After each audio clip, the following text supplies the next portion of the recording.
Sabi ni Kuya, 'di ba? Bibisitahin niya yung mga kamag-anak namin.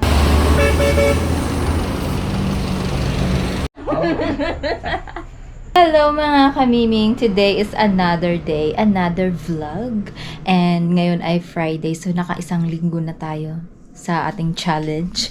And for today pala ay may pupuntahan po tayo. Samahan niyo ako. But bago po na aalis ay mag-aayos po muna ako ng kwarto. Magtitiklop lang ako ng gamit, ng mga damit. Kasi naglaba ako kagabi. So, ititiklop ko muna siya bago ako umalis. Kasi maiiwan lang dito ay si Justin. Hindi ko una isasama si Justin dahil wala kasing wifi doon. Tapos, mas mabilis para sa akin muna na bumiyahe. Sasama ko na lang siya pag pupunta kami ng Bukana. At doon mag-i-enjoy siya. Kasi pwede naman sana siyang sumama doon. Pero magbablog kasi ako at wala siyang makakahalubilong mga bata. Hindi niya man kilala. Pero dito na lang muna siya. Dito naman yung kanyang ninang na kasama niya dito sa bahay. So hindi pa rin siya nag-iisa. Mag-isa nga lang siya dito sa kwarto. Ayan. So, liligpit lang tayo. Magliligpit lang tayo mga kamiming. And then, mag-aayos ng konti. And then, aalis na po tayo. Samahan nyo ako sa pupuntahan natin. Sana, makarami tayo ng vlog. Okay. Busog na busog pala ako. So, kailangan kong tumayo. Dahil kumain kami sa Mang Inasal. Ganito kasi kami mga kamiming. Every Friday, nagde-date kami ni Justin kahit kumain lang kami sa labas. Ayun, kahit dinner lang, aalis ako. Kaya sabi ko sa kanya, kakain na kami na maaga sa Mang Inasal.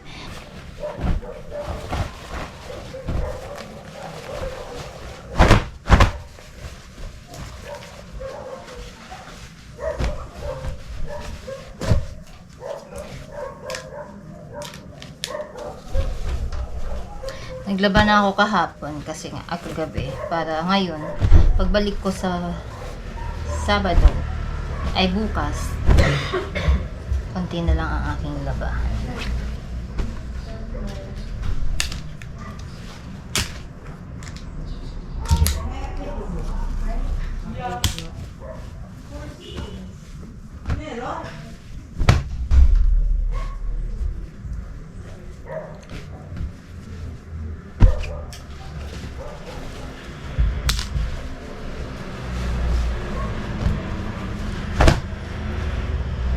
Kung hindi pa ako aalis mga kamiming, ang ginagawa ko ngayon ay nagpapahinga. Tutulog na ako ngayon dahil Friday at wala namang nag-aya sa akin ng gala. So pwede sana ako magpahinga. Pero dahil kailangan nating magsipag, wala tayong karapatang magpahinga. Ay, sure. Pwede naman. Kailangan lang natin magsipag.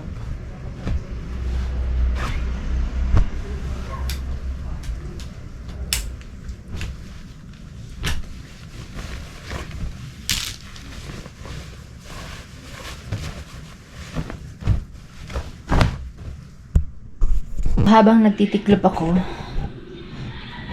nanonood naman ako ng replay ng vlog ni Kuya. Kasi hindi ko yan naaabutan. Lalo na wala namang schedule yung vlog ni Kuya. Vlog yung kanyang live. Wala namang schedule yan. So, kailangan kong anuhin. Panoorin ng replay para alam ko kung pang ilan na ako. Diba? So, malalaman natin ngayon kung pang ilan na ako ngayon. Pakunti-kunting dagdag lang yan mga kamiming, but at least umuusad. Pag tinitingnan ko nga yung mga yung mga revenue ko nung mga nakaraan, nung mga past few months, 0 point something, na 0 point ganun, minsan $1 point something. So ngayon, nangangalahati na siya. So makakasahod ako for the next month. O, di ba? And then, so anong gagawin ko? So i-arrange ko na to. Para makaalis na po ako. Ang oras natin ay 5:30 na. So, sana makarating tayo doon ng 9. And, tapos na ako mag-ayos mga kamimi. Ngayon ay tatanggal lang ako ng mga poops ng mga pusa bago ako umalis kasi hindi man yan natatanggal ng aking alaga. Right. Meron kasi dalawa kasi yan. Tapos yung sa loob Kailangan ko, ay, sa labas, dito sa sala. Pag nandito sila sa sala, may ano din sila, cat litter.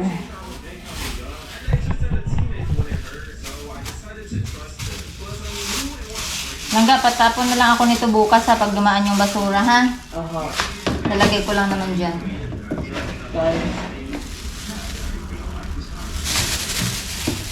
Manghiram ka na lang ng charger ha. Bakit? Kasi yung wire ng charger, hindi nagana yun eh.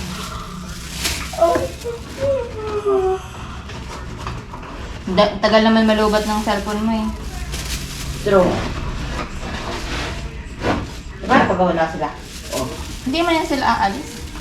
Okay. Bye. And dito naman tayo sa loob.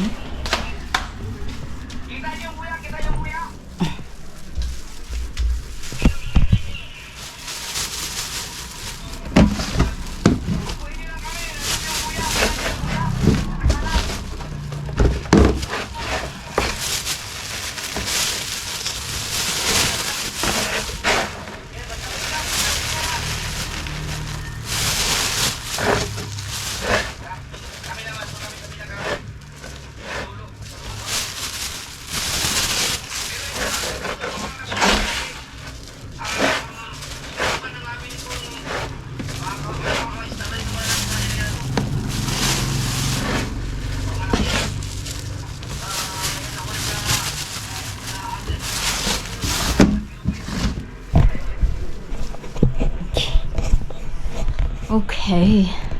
Meanwhile, Ready na ako. Aalis na tayo. Ang oras natin ay 6:05. So, dating gawi, magbubook pa rin po ako ng, ng Move It. And malapit lang kasi yun dito. Hindi naman ako dadaan ng circle. So, hindi ako masyadong matatakot. Kasi medyo nadala na ako eh. Medyo lang. Pero mas mabilis pa rin kasi magmotor. Lalo na ngayon Friday. So, ayun. Kailangan, mag-move it pa rin ako para mabilis ako makarating. So, kung sana makasakay ako agad, makakarating tayo doon ng maaga-aga. At, ayan. So, ngayon pala mga kamiming, babiyahe po tayo ng Pampanga, going north tayo. Doon tayo magbablog, pupunta tayo. Kung sa mga nakakakilala kay Uncle Joel, yung kapatid ni Papa na pinuntahan namin nila kuya na nakaraan, so doon pupunta po ako doon.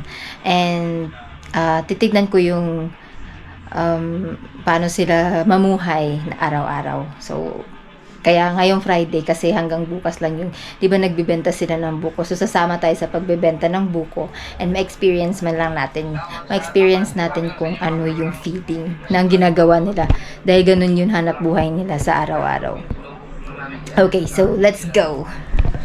Alam niyo ba mga kamiming, nakakatuwa pa kasi parang excited sila na pupunta ako. Pangatlong beses ko pa lang itong pupunta sa kanila. Tapos hindi naman kami laging nagkita. Lalo na yung sino yun? Nakalimutan ko. Yung pamangkin ko. Nagtitext lagi, see you kahapon. See you tomorrow. Ngayon naman, see you later. At sabi niya, kaya nakakatuwa na parang very welcoming sila. Tsaka tumawag pa sa akin nung linggo. Ayun, so share ko lang na nakakatuwang pumunta dun. Kaya nga sabi ni Kuya, 'di ba? Bibisitahin niya yung mga kamag-anak namin. Ako muna bibisita sa kanila. Dahil kailangan nating maiba naman yung atmosphere ng ating video. Lagi na lang dito sa bahay. So maiba naman. Kaya let's go na talaga. Mabubuk na ako. Andito na yung Move It, guys. Bababa na tayo. a few moments later. So, nandito na ako sa Pampanga. Ang bilis ko mga kamimi. Hindi na ako nakapag-vlog sa bus kasi nga nakatulog ako.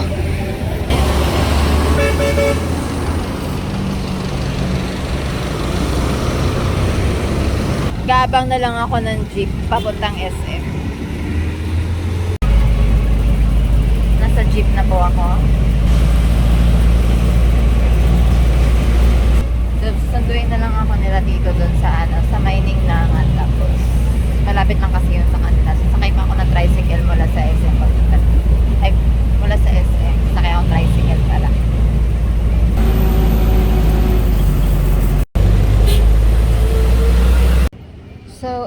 na kami. Nandito na po sa ako sa Nindangan. Inaabangan ko na lang sila dito. Ayan.